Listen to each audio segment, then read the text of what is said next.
فأعوذ باللہ من الشیطان الرجیم بسم اللہ الرحمن الرحیم رب اشرح لی صدری ویسر لی امری واحلل عقدۃ من لسانی یفقہوا قولی۔ قرآن پاک کی یہ آیت جو ہے وہ بہت آیات پر بھاری ہے، جو اگر انسان سمجھ لے تو اس کے بہت سے اعمال کا قبلہ درست ہو جائے، اس کے حالات درست ہو جائیں۔ ہمارے ملک میں سب سے زیادہ اگر قرآن کا کوئی حصہ پڑھا جاتا ہے تو شاید وہ سورۃ یاسین ہو، لیکن اگر اس کی ایک آیت لوگ سمجھ لیں تو ان کی اصلاح کے لیے کافی ہو جائے۔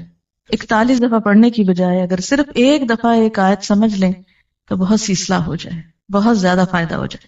اور وہ یہی آیت ہے کہ پہلی بات تو انسان یہ یاد رکھے کہ زندگی صرف یہ زندگی نہیں، اس کے بعد مرنا ہے، اور مرنے کے بعد پھر دوبارہ اٹھایا جانا۔ انا نحن نحیی الموتى، موتا کس کی جمع ہے؟ میت کی۔ ساری میتوں کو پھر اٹھائیں گے۔